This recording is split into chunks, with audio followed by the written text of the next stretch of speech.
myself, yeah, just like CRAAZY.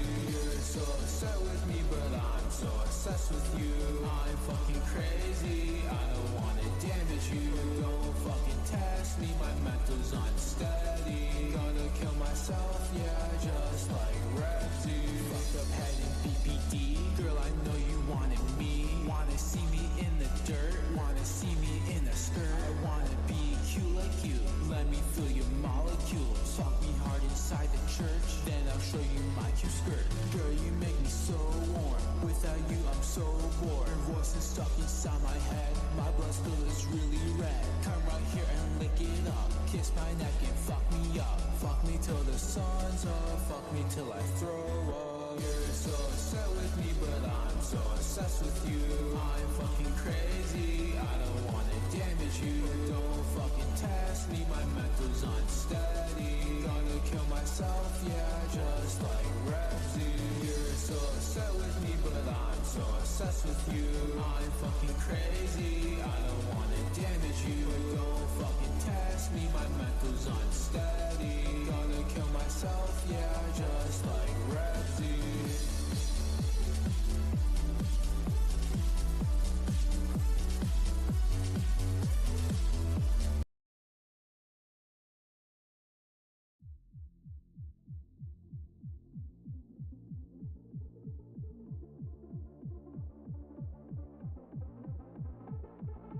Swear I fucking miss you. It's been a few months since we last talked. I don't know if you miss me. I've been stuck in my head every day. I can't get out cause I don't know what to say. Remember that you lied, you went out in line. Lied to my face and made me feel denied. Don't know what I did, but it was my fault. That's what you said, that's what you said. Leave me down on the dance floor. I can't pick up myself no more. I deserve this, I deserve this, I deserve this, I leave me down on the dance floor. I can't pick up myself no more. I deserve this, I deserve this, I deserve this, I need you tonight. I don't wanna go cry for one night. I just want a normal life. I just wanna be alright. I don't wanna kill myself. I just wanna fix my health. Fucking hate this loneliness. Never felt. Leave me down on the dance floor. I can't pick up myself no more. I deserve this, I deserve this, I deserve this, I leave me down on the dance floor. I can't pick up myself no more. I deserve this, I deserve this, I deserve this, I leave me down on the dance floor. I can't pick up myself no more. I deserve this.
reporting these types of exploits. He got shut down, and this was the last time he would ever try and do good with an exploit. Now, this stuff was fairly simple. Many wannabe hackers got on bucket.org and read bug reports for popular server plugins, then abused them before the devs had a chance to fix them. But I think something clicked in his head. This type of unauthorized access would become the basis of how Arion would later exploit many of the world's biggest companies. And by December 2019, now almost 15 years old, we can see from this Twitter post he had moved on from Minecraft to experimenting with website exploitation. They've defaced this NASA.gov page and put up all their handles on it because this type of thing was really just about bragging rights within hacking communities. And Googling some of the names here, these guys seem to have a reputation. One had previously been arrested in connection with hacking the Vivo YouTube channel and changing the thumbnails and descriptions of popular music videos like Despacito to, well, this. On top of that, some of the members here are linked to several high-profile data breaches. A questionable group to say the least, and seemingly more advanced than Arion at the time. He was clearly making new friends, which was something he likely struggled with in real life. From all accounts, he seemed to have a troubled youth. According to his childhood doctor, Nicholas Hinley, it was around this time in his early teens that his formal education ended, instead being enrolled in a special needs school. He was also briefly taken from his home and placed into social care after physically assaulting his mother. But after being attacked by a staff member there, who was convicted for the act, Arion's mom took him back, but reportedly always struggled to control his computer use. On top of all these behavioral problems, his parents seem to be separated, and according to Hinley, Arion is diagnosed with autism, ADHD, among other unnamed complex health diagnoses. He, quote, functions at best at the level of 1% of his peers. Despite this, it certainly wasn't going to hold him back when it came to hacking. It seems likely Arion would have wanted the acceptance from this new friend group who clearly glorified this sort of online vandalism for public bragging rights. The trouble is, the cycle never ends. Hack something, brag about it, and then do it again in a bigger way until one or more of the members get caught. And for Arion, this cycle would truly kick off in 2021. 16 years old, now operating under the username Peter, Arion had teamed up with another hacker going by the handle Everlyn to form a new group called Infinity Recursion. And take a peek at this post they made on crack.to. In case you aren't privy, this forum is an infamous discussion hub and marketplace for illicit online activities. So of course they're promoting a warrant/subpoena service. See, by using compromised law enforcement emails, they were able to issue fake legal requests demanding companies release data on whoever they wanted. What sensitive information do you have with any of these companies? It's not just your real name, address, phone number, and billing information. It's possibly every message you ever sent, photo you shared. How could that be abused if it got into the hands of a threat actor?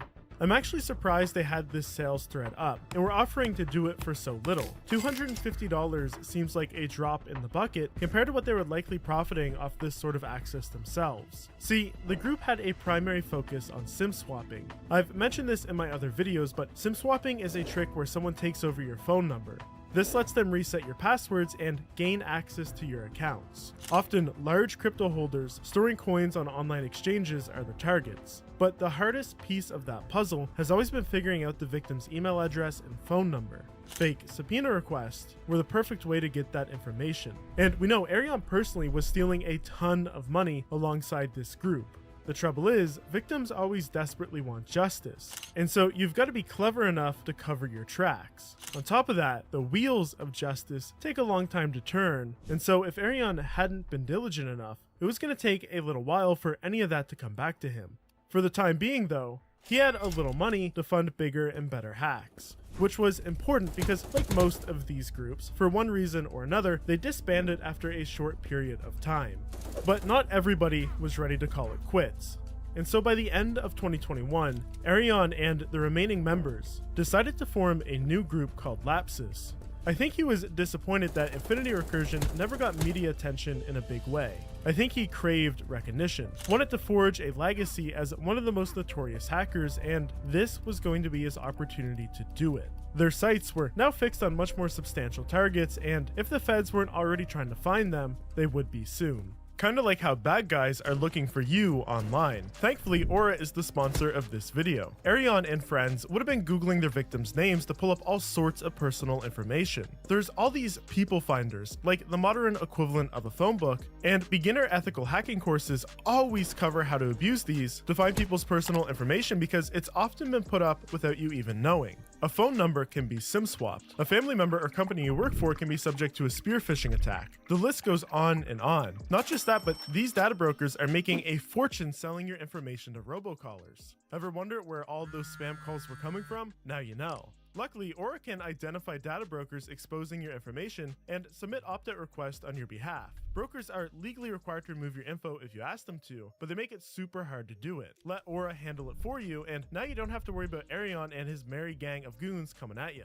As you'll soon learn, Arion love to hack companies and leak their databases online. These types of leaks often include passwords, and here's an illegal website where I can pay money to search your email on. If you've been reusing passwords across all your services, well, I'm getting free Netflix, but others might be stealing all your RuneScape gold, or a lot worse. Aura is bundled with a password manager that'll warn you if any of your information has been exposed this way. Plus, it'll make it easy to use a unique password for everything, so you won't face a credential stuffing attack exactly as I just described. You also get a VPN, identity theft insurance, and more. There's even parental controls if you got a few Rugrats running around. I think Arion's mom should have had that for him. You literally get everything I'd ever recommend using for one affordable price. So you can either let people continue to exploit and profit off your private information, or you can go to aura.com/crumb to start your 2-week free trial. The link's also in the description. That's probably just easier. Go click the link.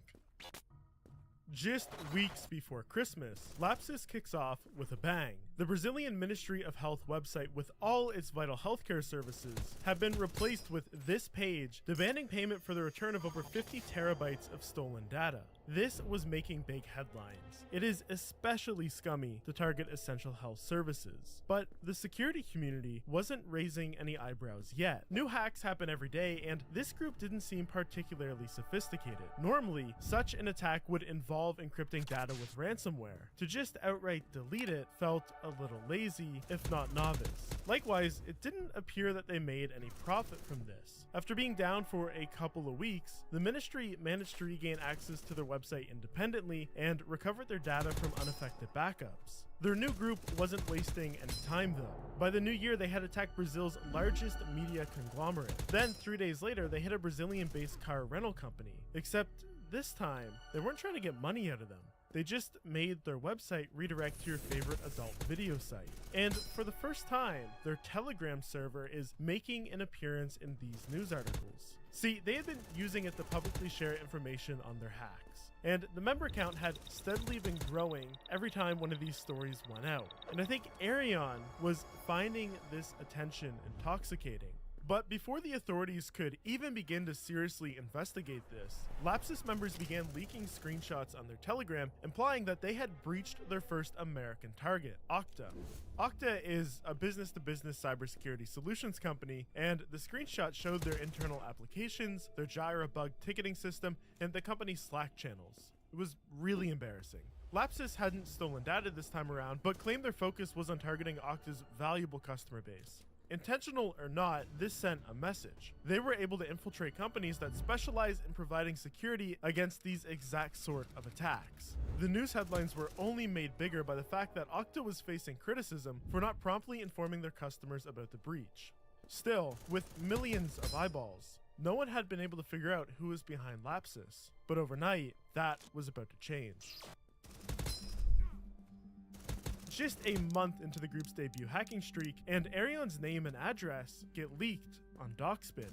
If you're one of the boomers that watch my videos, you might be wondering what doxing is. Well, imagine waking up one morning to find all your personal information splattered on various forums and websites for the world to see. Now you have strangers sending you threatening voicemails, ordering anchovy pizzas to your house, wreaking havoc on your credit score. You've just been doxed.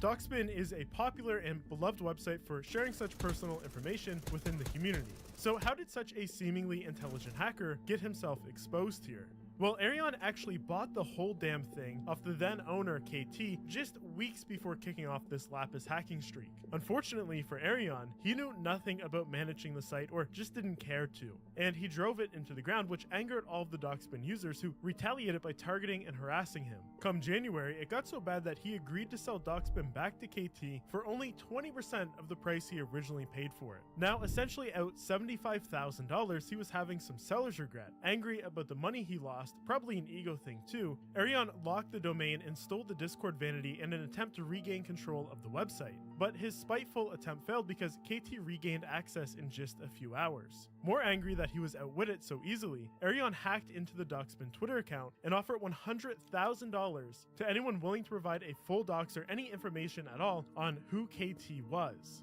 5 hours later, KT regains access to the Twitter account and taunts Arion for his second pitiful attempt to surpass him. It was at this point that Arion decided to leak the entire Doxbin database to the public through Telegram before relinquishing the website back to KT. Needless to say, the entire Doxbin community was now furious that he leaked their data online, and this isn't a group that you want to piss off. Within 2 days, a full-blown retaliation plan was underway. KT sent 2 of his finest posh scholars to Arion's mother's house to snap a few intimidating videos and photos outside. They then knocked on the door and asked if he could come out to play. His mom said he wasn't home, so the two started boogieing 20 minutes down the road to show up at his father's house. But she was already one step ahead, called them to give them a heads up, and by the time the goons arrived, there was already a police vehicle waiting outside. Upon seeing this, they made a swift escape via an Uber. The next day, possibly the most thorough docs ever posted on the site goes live, revealing not only Arion's identity to the world, but worse, in the opening paragraphs, his involvement with Lapsus. For the first time, there was a name connected to the group. On top of that, a bunch of damning accusations. They alleged that Arion had stolen over 300 bitcoins, worth $14 million, through his various cybercriminal operations, but, quote, gambled a large amount to impress like-minded idiots, with the rest being left on an open server, which was compromised twice. This post went up on January 8th, and by January 22nd, news broke that he had been arrested. It worked. Just a month shy of his 17th birthday, Arion was detained alongside an unnamed 16-year-old accomplice. 5 months earlier, UK telecommunication giants BT and EE had suffered a ransomware attack. The two had allegedly demanded $4 million.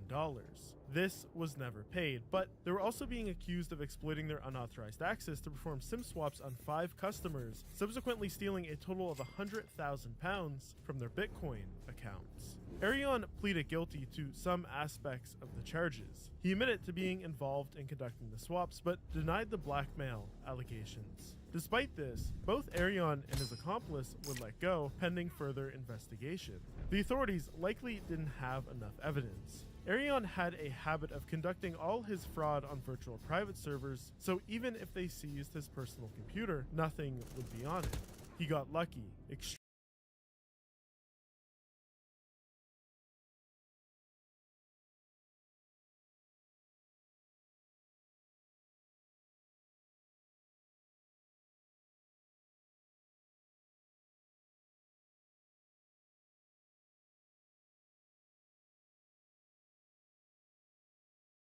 Extremely lucky. But even with his name now publicly associated with Lapsus, I think this encounter with the law just made him feel more invincible.